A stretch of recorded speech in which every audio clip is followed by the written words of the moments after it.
Jacob again on my second video. It's going to be talk about the trade deadline that ended yesterday. And I did my first video on the pre-trade deadline and all the different things that you could, all the different things that people could have teams could have pulled off. But I want to talk about my winners and losers at the deadline and some of the trades that went down. And one I'd like to mention that I did not mention on my first video is the White Sox in Houston. Houston dealing to send all their players, a lot of their top players, former All-Star Carlos Lee, former 10-game winner J.A. Happ, and ace Wandy Rodriguez, and pretty talented closer Brett Myers. Myers to Chicago, Lee to Miami, Wandy to Pittsburgh, division rival, and J.A. Happ to Toronto. And one thing I'm not sure, because the Astros have been rebuilding since probably after '06 their World Series year, '05 their World Series year, and it's not working right now. They're not getting what they need. I mean, they don't have anybody to work their franchise around right now. I mean, other than Jose Altuve. I mean, Jordan, Schaefer, Brian Bogusevic, they dealt Chris Johnson, Jimmy Paredes, Brett Wallace that got up there, Jason Castro, a lot of guys that they're not going to get you anywhere for a team. But big winner in that deal is White Sox and Brett Myers, adding him to a very deep bullpen. But let's talk about that trade. So, but first off, we'll go to our winners at the deadline. My first winner, my biggest winner, is obviously I think it's obvious, is the Pittsburgh Pirates. Pittsburgh Pirates went out and acquired great talent. They acquired Gary Sanchez. He's had a terrible year, but they're not going to rely on him. He's going to be a platoon player. They went out and acquired a good starter in Wandy Rodriguez, and that's just what they need. They need pitching. And they shipped Casey McGee, who's done absolutely nothing since his 100 RBI year in Milwaukee 2 years ago. Shipped him to New York for Chad Qualls. I mean, Chad Qualls isn't the best reliever, but in a weak division, a weaker, conference, and it's going to help. I mean, Chad Qualls is a terrible reliever. Being a Yankee fan, I know I was glad they got rid of Chad Qualls, but I just think that's really going to help them, and they just got pieces to the puzzle they need to make the playoffs for the first time in around about 20 years. And then the White Sox, I think the Euclid deal worked out great for them. Bringing over Brett Myers, getting Francisco Liriano, that's a great deadline deal right there. That's some great trades they made for giving up. They didn't give up a whole lot for them guys. Of course, the Angels, even though they made one deal acquiring Zach Greinke, that gives you three aces to me: C.J. Wilson, Jerry Weaver, and Zach Greinke. And then you got a number 2 guy in Dan Hare, who hasn't done what he wants, what they want him to do. But I think that's really going to set them up. Now I think they're going to take that division, and Texas will be lucky to make the playoffs. The Dodgers, of course, bringing in Hanley, and then acquiring Victorino. That's really going to help their offense get going, even though their lack of pitching might hurt them in the long run. But getting that, and plus they're going to get D. Gordon back, who's a quality player. But I really think that's what they need. They could have got Dempster. They should have got Dempster. They settled for Victorino, which is not bad. And then their counterparts, the Giants, the Giants have the pitching, the Dodgers don't. They don't have the hitting the Dodgers have. But when they saw the Dodgers go out and get Hanley Ramirez, and Victorino, they needed to make a deal for some good hitter. They went out and did that with Hunter Pence, and that was a great counter attack on the Dodgers. And I think it's going to be an exciting race going down to it. Even though they acquired Scudero too, but that was the main deal for them, and it was really going to help their offense. The Cubs, in a way, to me, are a winner at the deadline.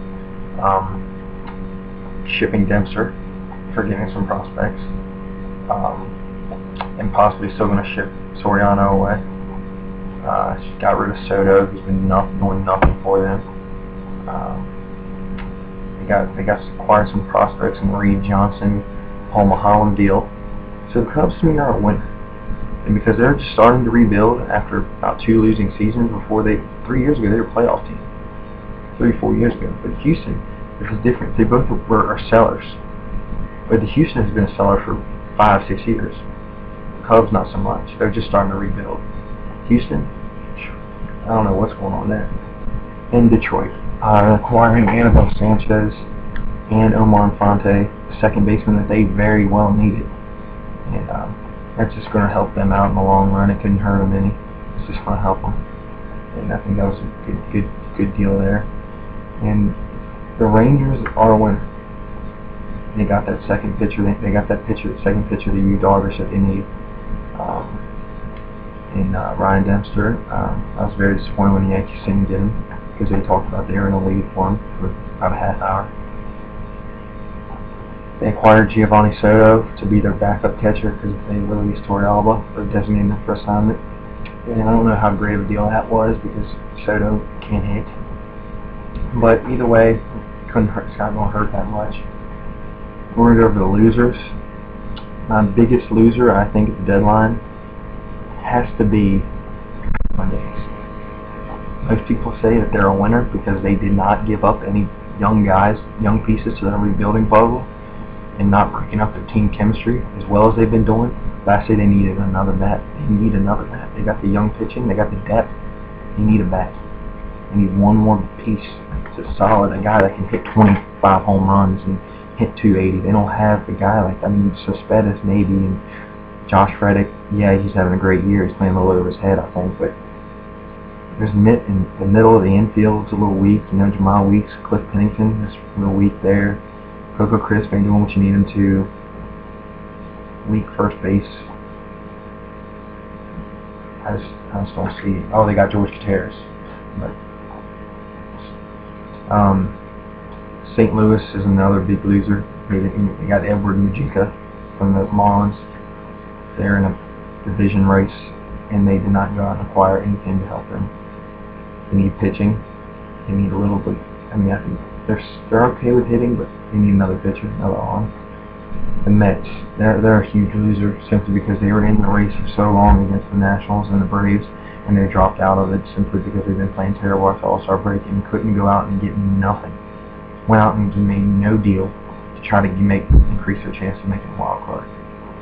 That was just terrible there. Another big loser of Miami. They were supposed to be the best team,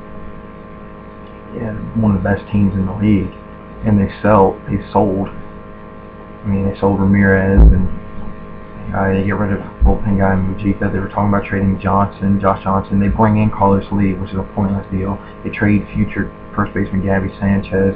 They keep Jose Reyes. They were talking about trading Heath Bell. I don't know if Marlins what their plan is right now. Are they rebuilding? Are they going to try to work around these guys like Jose Reyes or Heath Bell? Because Johnson probably isn't going to be there much longer. Another loser, my New York Yankees, big loser. Didn't go out and get an arm that they need for the starting rotation. They went out and get Casey McGee. That was their big move. And they're not going to win in the playoffs. They just can't. They're not going to do. They don't have enough pitching, and they don't have enough average hitters. We have plenty of power hitters, no average. But that's why they're not going to make it far in the postseason. And a big loser, the Yankees' division rival right now is the Baltimore Orioles. They didn't go get nothing. They're right in there with New York. They could win that division. They could. They very well could. They were in the talks for Joe Blandon, but they just couldn't pull through that deal, and that would have helped their rotation. They don't have much pitching.